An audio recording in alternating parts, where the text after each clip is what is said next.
Hello, this is Nice to Tracy be Powell, here. founder of All Digitocracy and co-chair of the National Association of Black Journalists Digital Journalism Task Force. I'm here with three Nigerian journalists to talk about the ongoing crisis of the missing girls of Chibok, Nigeria. The first person I want to introduce to you is Benjamin Idopai, and he is a writer and former managing editor and columnist for the Vacaville Reporter in Vacaville, California, and the Dixon Tribune in Dixon, California, who now lives in Nigeria, and I believe he's from there. The next person I want to introduce is Dapo, and forgive me if I mispronounce this. I'll ask you to pronounce it again for me.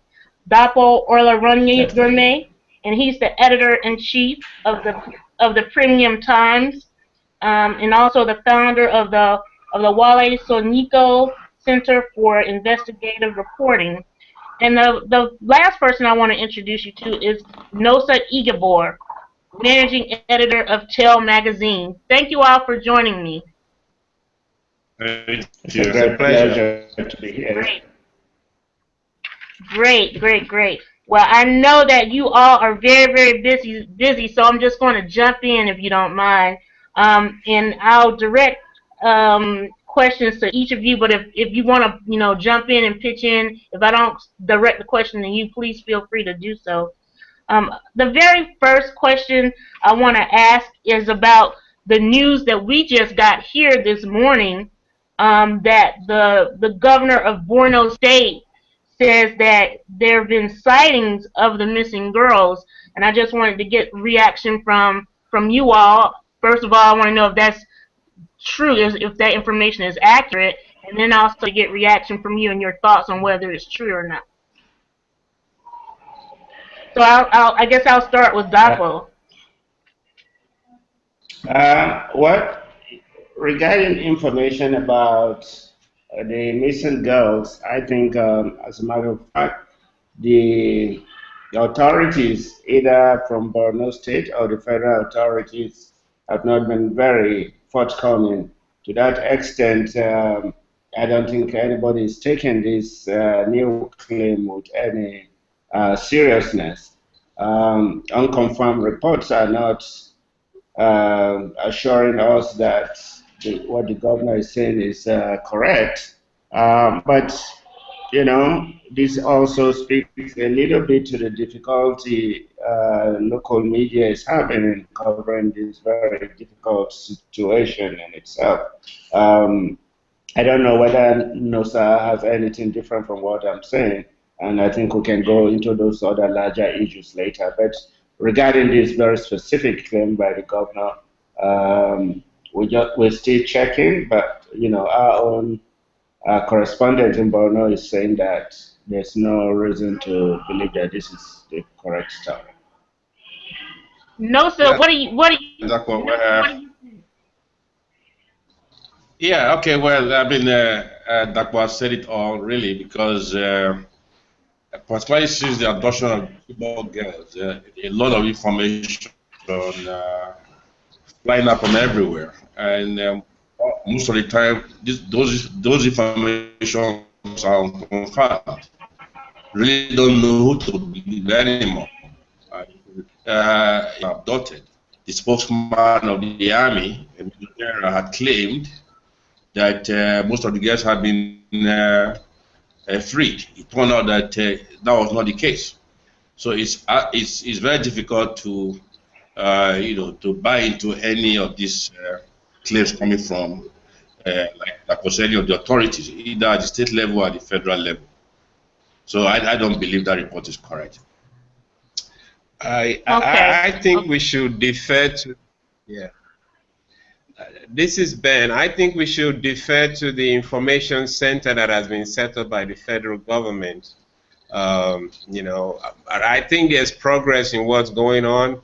There's probably things that's happening that we really don't know. I mean, there's a lot of help that the Nigerian government is getting right now from the Israelis, the United States, and Britain. So there's obviously some movement, and so, um, but like Nosa and Dakwa are saying, there's been a lot of miscommunication.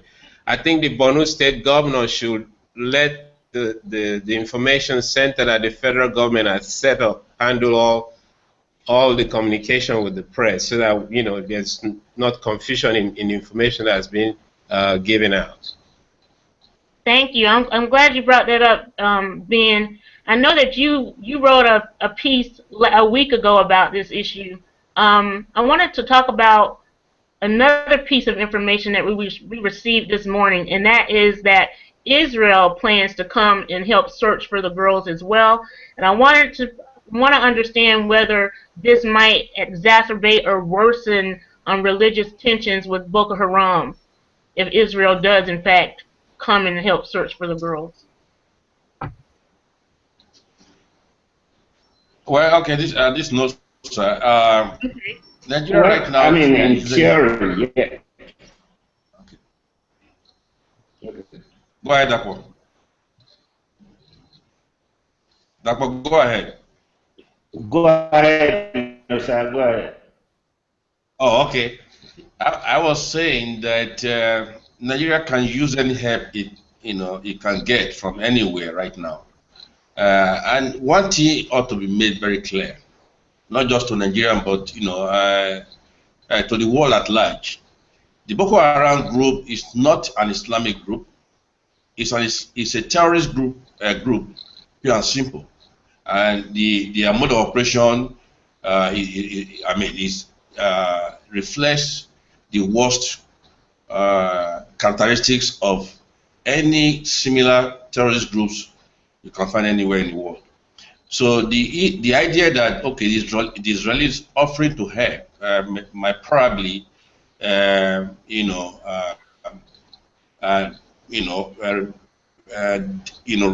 create some kind of religious tension between Muslims and Christians. As far as I'm concerned, is a mute question. I think that if Israeli can come and help us solve this problem right now, everybody in Nigeria will be happy. This is not a time for Muslims or Christians. There's one thing we need to understand, and I've been telling people this: the Boko Haram problem in Nigeria is not a President Jonathan's problem. It's not a federal government's problem. It's not a PDP problem. Neither is it a northern Nigeria problem or a southern Nigeria problem. It is Nigeria's problem. Therefore, it is everybody's problem. And because it's everybody's problem, I think this is the time Nigerians of all stripes, of all religious affiliation, should speak with one voice and take a common stand against the existential threat that Boko Haram is posing to Nigeria. So I really don't see the Israeli offering to help us as a serious issue. Ben, did you have anything to add to that, or Dapo, did you have anything to add to that? I do agree with Nosa that Nigeria needs any help it can get, but it also has to be handled very carefully. We don't want Nigeria to become another Iraq, so whatever help we are getting needs to be very well channeled and clear-cut in the intentions of whoever is coming in to help. The major problem that has allowed this issue to escalate is intelligence gathering. Obviously, Nigerian government has been lacking in that area. I mean, we have one of the best army in the world. I mean, Nigerian armies have helped in peacekeeping missions all over the world, but for some reason they haven't been able to put this insurgency down. So intelligence gathering has been the major issue. And so if the Israelis can help us in that area without inflaming religious tensions, we can use any help. And I'm speaking as an American and as a Nigerian. It's time for this issue to be put down. We have an elections coming up next year, and we just can't allow this to continue. So it just needs to be channeled very well through the federal government of Nigeria, and I don't see any problem getting help from anywhere in the world. Thank you. Dapo, I'm not sure if you have anything to add to that, but I do want to ask you, you just mentioned a minute ago that you have a correspondent based out in Chibok right now. I wanted to find out How many, is it just one correspondent? How many people, how many journalists or reporters do you have on this story? We have just one reporter, and then, in fact, that's part of the problem about this situation in terms of quality of information that is getting to most Nigerian people. Uh, and you'll be surprised that we are probably also one of the few uh, institutions here that really have kind of man on the ground. Um, I'm not too sure in terms of coverage of for instance, if many Nigerian newspapers or many Nigerian broadcast houses have been able to visit. This just underlines the very difficult nature of this coverage and the conditions that have created this difficulty in the first place.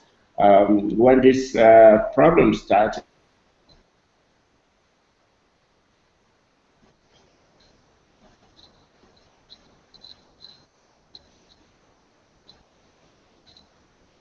I think we've lost Dapo.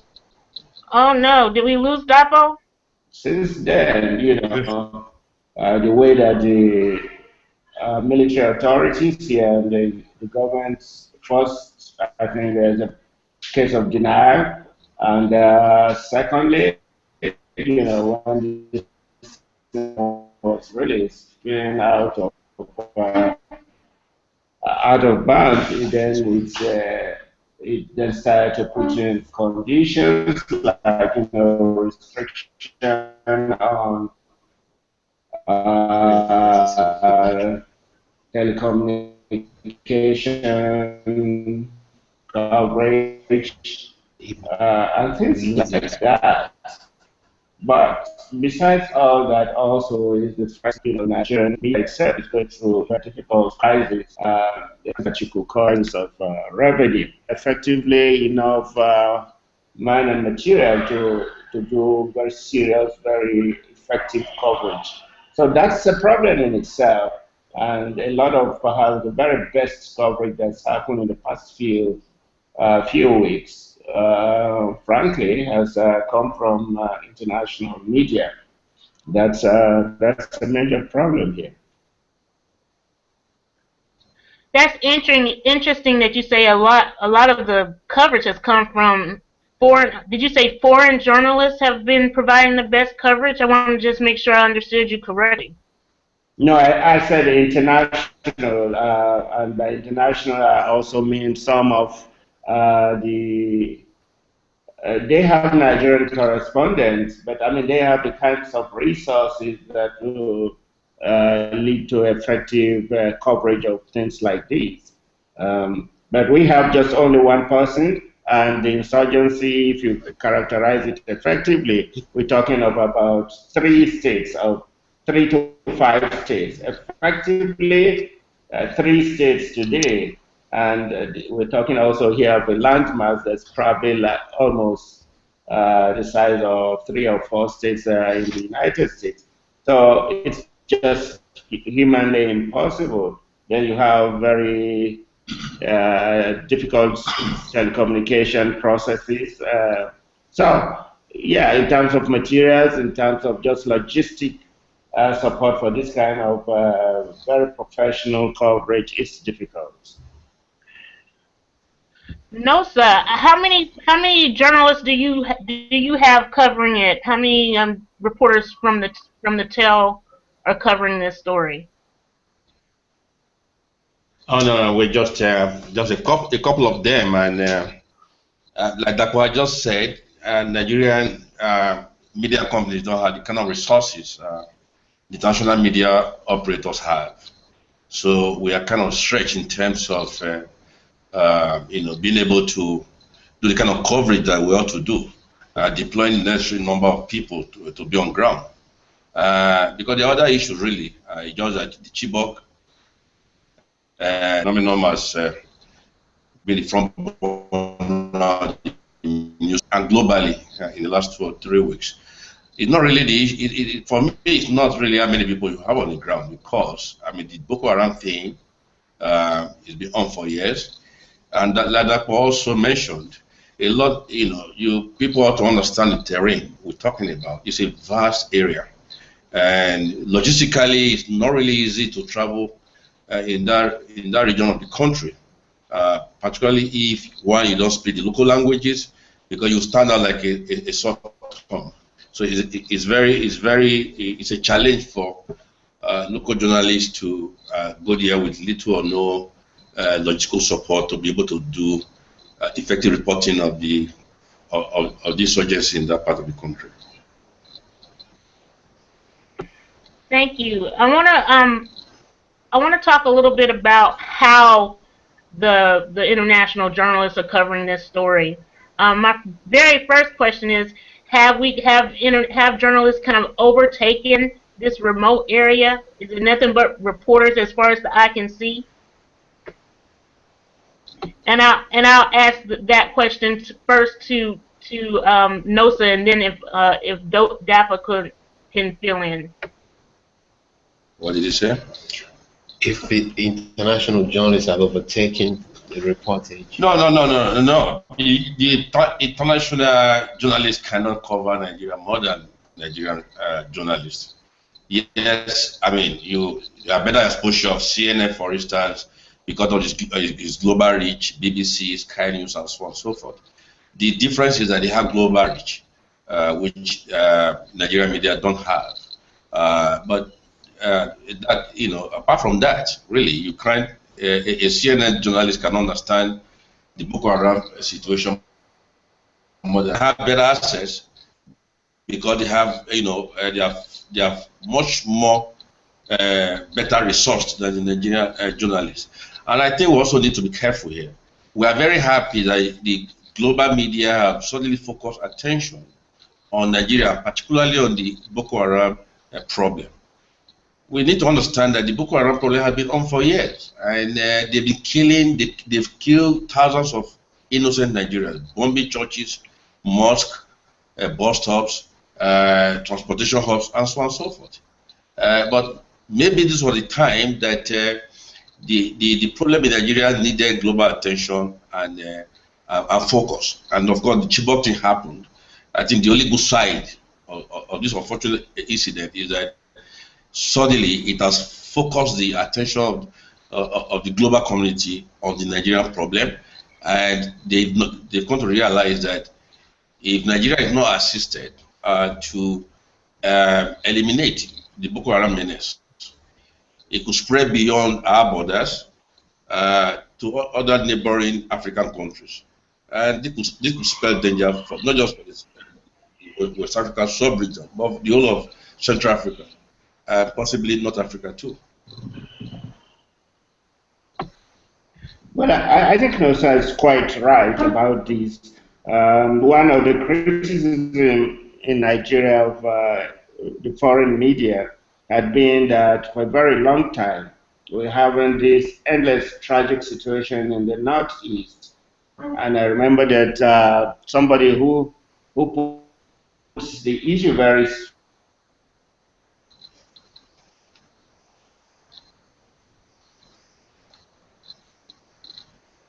that if you imagine that, say, an American kid had been, say, on a summer trip, on a field trip to Nigeria, and had been abducted, or perhaps a European, I mean, the level of just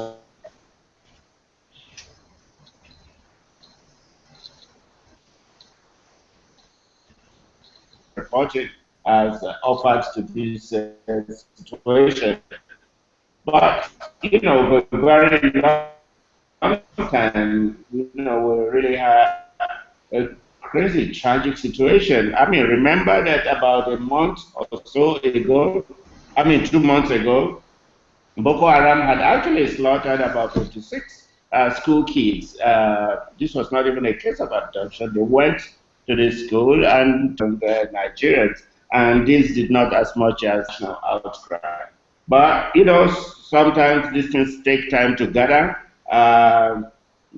Musa put his hand on the problem. If Nigeria should boil over, it's not going to be a Nigerian problem. We're talking of about uh, 160 million people here, which is far more than half of the whole demography of West Africa itself. West Africa is just, I think, about 250 million people. So it's really going to be a regional tragedy of a very terrible proportion.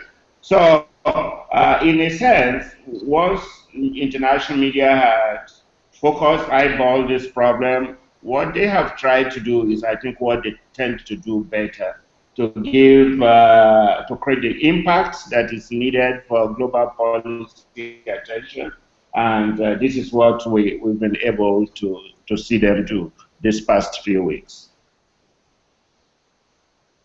Dapo, why do you think that there was no international media attention after the boys were the school children were murdered? Why do you think there's been such a difference in reaction from the international media? Well, one, of course, is that Western media coverage of non-Western communities tend to be a little bit parochial. And two, it also tends to be driven more by economic considerations. I know that a good number of Western media organizations will be moved by, say, things like human rights and things like that. Um, but if something as little as this had happened, say, in the Niger Delta because of the oil and gas resources that affects, perhaps it will have elicited more coverage. I remember about a month ago when there was a little difficulty between we call it the LNG, which is the liquefied natural gas company that supplies most of, well, a good number of Western European countries, its gas uptake. They had some difficulty with some community. It didn't take 5 minutes. It was ringing on Reuters, AFP, everybody. It was as if the whole place was burning. Yet, and that's important. Let's not just minimize that too. But I think also, if you look at the nature of a number of foreign correspondents in Nigeria over the years, is maintaining down. Perhaps this has something to do also with bottom line issues in newsroom management in those capitals. Increasingly, there's a big cutback in even men and resources of foreign media domiciled in Nigeria. So, if we now then have to depend on, most of these institutions sending reporters from their home countries, I guess it takes time for them to see the direct human connections between some of those issues in faraway places and how it affects the local communities in their own headquarter countries. Then it seems what Dapo is saying is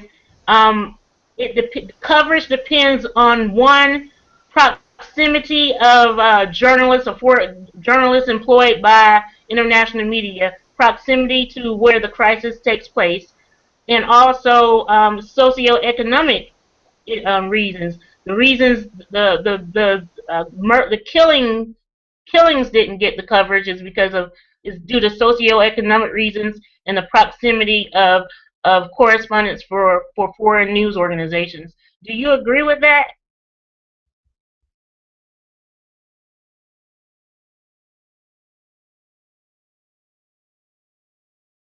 Ben, are you still there?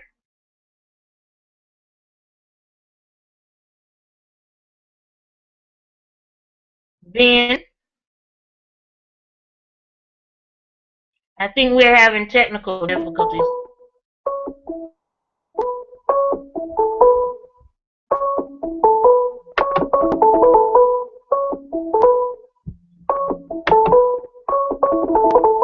Hello?